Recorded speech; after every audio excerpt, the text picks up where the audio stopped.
the Canon EOS R6 Mark III. No, Canon didn't actually send me the camera, so you know my opinion is going to be unfiltered. What's up? My name is Jay LeBlanc, wedding photographer and photo video educator. Now, I have been long anticipating the R6 Mark III.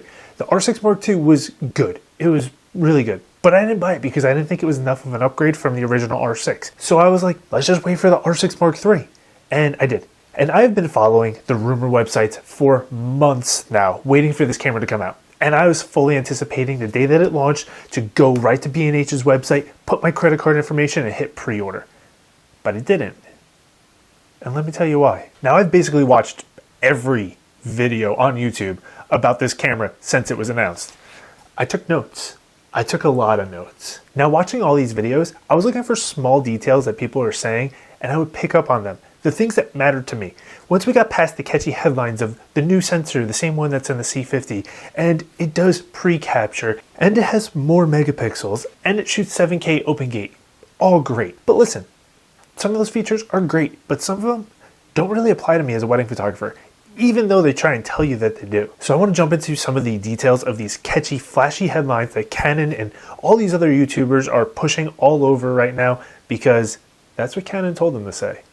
Right? Now I'm going to give you my opinion as somebody who primarily shoots weddings and portraits, and I'm about 70% photo and 30% video.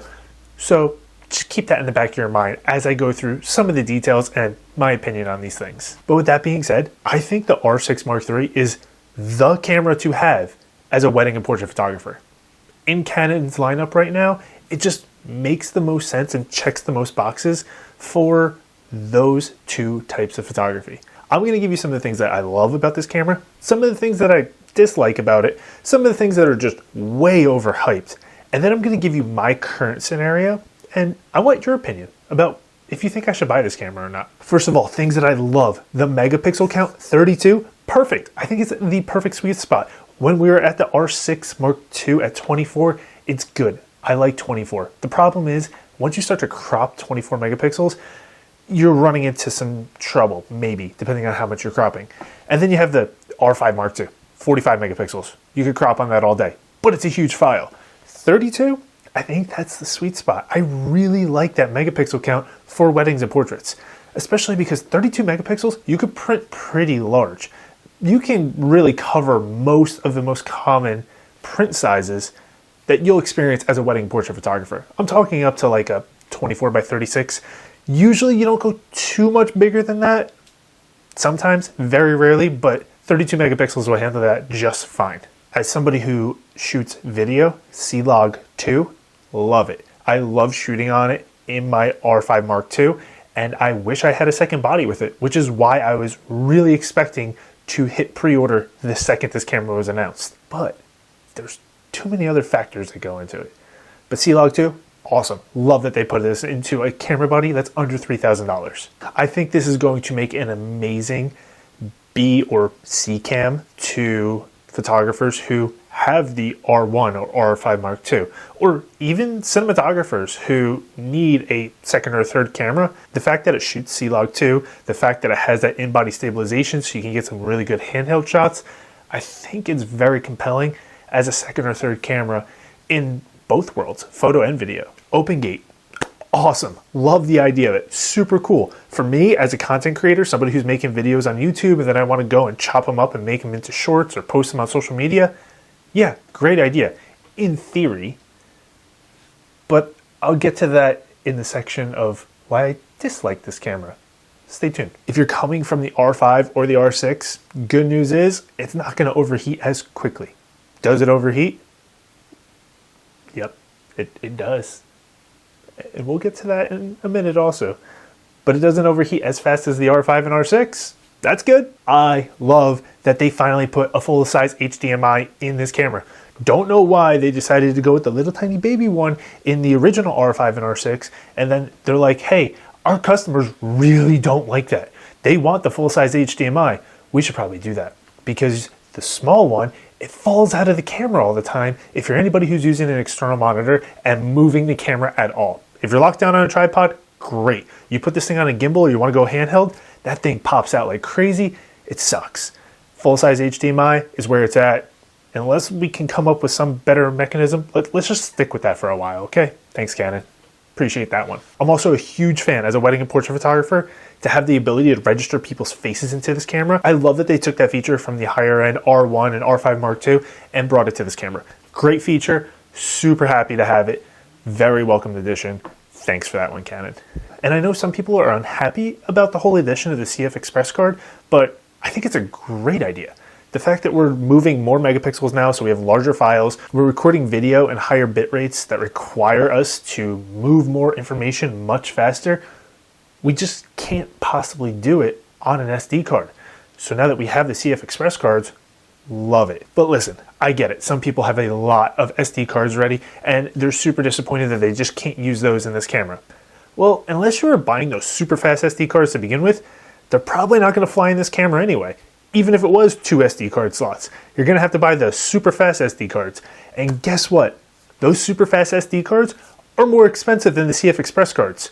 So if you're going to have to buy new cards either way, wouldn't you want to buy the cheaper, faster card than have to buy the more expensive, slower card? You tell me. So now, the things that you really came here for. Some of the things that I don't like. Now, first and foremost, this was on the list of things that I liked, but it's also the first thing on my list of things that I don't like, and that is the sensor. And I really wish that this camera had a backside illuminated stack sensor. Now I get it. It costs more money. That's why the R5 Mark II costs more money. But the fact of how fast that these cameras can autofocus now in low light with this new sensor technology, I just really was hoping for some way, somehow, it made its way into R6. Maybe next time on the Mark IV. And to be honest, that was probably the #1 reason of why I didn't click pre-order on this camera as soon as it was announced. Another thing that kind of took me back a little bit, which I probably should have just figured, was with this increase in megapixel count, the high ISO performance does take a little bit of a hit. How much of a hit? We don't really know yet because there's no tests done from anybody who hasn't been sent a pre-production model. So we're gonna have to wait a little bit on that one. But if we're talking like 1/3 of a stop or 2/3 of a stop difference, not a big deal. But if we're talking a stop, 2 stops, then maybe it starts to become an issue. But we're gonna have to wait until we get some actual test samples from people who have full production models. And I heard this confirmed from a Canon Explorer of Light that the high ISO performance is just not what it was on the lower megapixel count R6 Mark II. So just take that into consideration if you're thinking about buying this camera. Now, I know I'm really pinching numbers here, but let me just read this to you. On the R6 Mark III, the EV for focusing in low light situations is -6.5 stops for photo. For video, it's only -4 stops. That might be a problem when it comes to wedding videography because it's dark. It's usually pretty dark in those reception rooms. So gotta take that into account. And we compare that over to a camera like the R5 Mark II, which is -7.5 stops for photo and -5.5 stops for video. That's over a stop difference for video and a stop difference for photo. Something to consider. Leaving a better option on the table at, of course, a higher price tag. But then we also have to factor in, hey, what about the original R5? Where the original R5 is -6 stops for photo and -4, the same as the R6 Mark III for video. I get it. One camera is 5 years newer, but you can get a used R5 for less money than you could get a brand new R6 Mark III. So if you are thinking about the upgrade, maybe that is a factor when you are considering your options. Another thing that I just do not understand about this sensor is we are rocking this same sensor that is in the C50, which has a dual base ISO, but this one doesn't.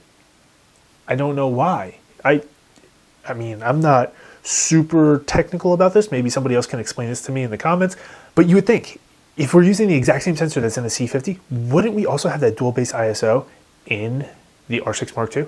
Maybe it is there. Maybe Canon's just not talking about it right now in the technical specs. And again, this is another thing that we're going to have to wait until we get full production models in people's hands who aren't being paid to say certain things. Now, I mentioned earlier that this camera is better with overheating. Kind of. 4K? Ooh, great job. Awesome. But 7K, the one that everybody's talking about with open gate, it overheats pretty quick. According to Canon's website, it's 24 minutes of record time in 7K. So somebody for me, like a content creator, most of my videos, I have the camera rolling for longer than that. Sure, I cut it up and it becomes a shorter video when I post it, but the camera's rolling for a longer time as I review my notes and talking points. And when it comes to weddings, most ceremonies are longer than that. Sure, there are more non-traditional ceremonies that sometimes might be shorter. And I don't know why you would want to record a wedding ceremony in 7K open gate, but will it be done in 24 minutes or is your camera going to overheat? And that's in ideal conditions. What happens if you're outside on a hot sunny day? That record time probably takes a pretty big dip. And if we're comparing that to the 8K on the R5 Mark II, which you can record for 37 minutes, that is a 65% increase. I mean, that's a big difference, right? Or even if you want to compare it to the 8K on the R5, you know, the camera that overheated the second that camera came out, everybody's thumbnail was a picture of the camera on fire. Well, that records 8K for 20 minutes. So this is only 4 minutes longer. It's not a big difference. Now, I'm no engineer, but on the R5 Mark II, there's some vents in it, in the bottom and in the side, to allow air to pass through it to help it cool. It's not a fan, it just allows airflow. Why couldn't we just put some holes in the side of the R6 Mark III to allow that airflow to help with the overheating?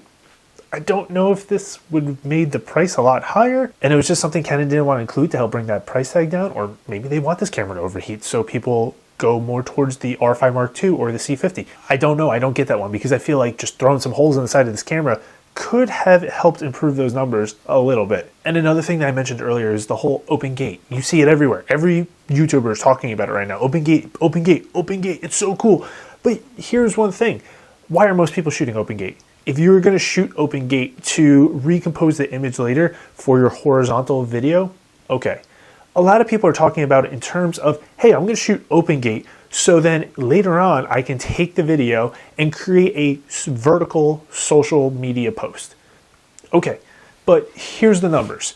On a vertical social media post, you're only dealing with 1,920 pixels vertically. On 7K open gate, you have 4,640 pixels. On 8K, on the R5 and R5 II, you have 4,320 pixels. 8K on the R5 1 and 2 will very easily cover the pixel count that you need to post on social media. So I'm at a loss here. Why can't you just shoot 8K on a different camera and post it to social media, opposed to 7K open gate, which overheats faster on the R6 Mark III? Doesn't it make more sense to shoot 8K on the camera that's not going to overheat as quickly if that's what you're buying the camera for, is the dual purpose of horizontal and vertical format, when you're talking about a minimal difference in pixel count vertically? And some features that I think are just way overhyped when it comes to this camera because everybody's talking about it. It's what all the headlines are about. First of all is pre-recording. I don't get it. As a wedding and portrait photographer, I have never once in my life thought, man, I wish I pushed this shutter button a half a second earlier, with my camera already pointing at what I want to photograph and the shutter button pushed halfway down. Yeah, that's never happened, especially with weddings. I hear people talking about this is great for wedding photography because if you've ever missed a kiss before, hey, I've been shooting weddings for 15 years. I started off assisting people shooting on film. We didn't miss kisses. You know when it's coming. The officiant tells everybody when it's coming. You have a job to do to capture that. You're standing there waiting for it. You know when it's coming. They're telling you when it's coming. You see the two people getting closer before they're about to kiss. How do you miss that shot? I've never missed that shot before in my life. I've never used pre-capture on my R5 Mark II. I just think it's an overhyped feature for weddings and portraits. Wildlife, sports, different story. I've used it there. But for weddings and portraits, I don't see it being a necessary feature. You tell me, if you shoot weddings and portraits, have you ever used this feature and thought it was a total game changer? You know, everybody's favorite term that they like to use these days. And another feature that I think is just way overhyped in terms of weddings and portraits is 40 frames a second. I don't want that. I don't need that.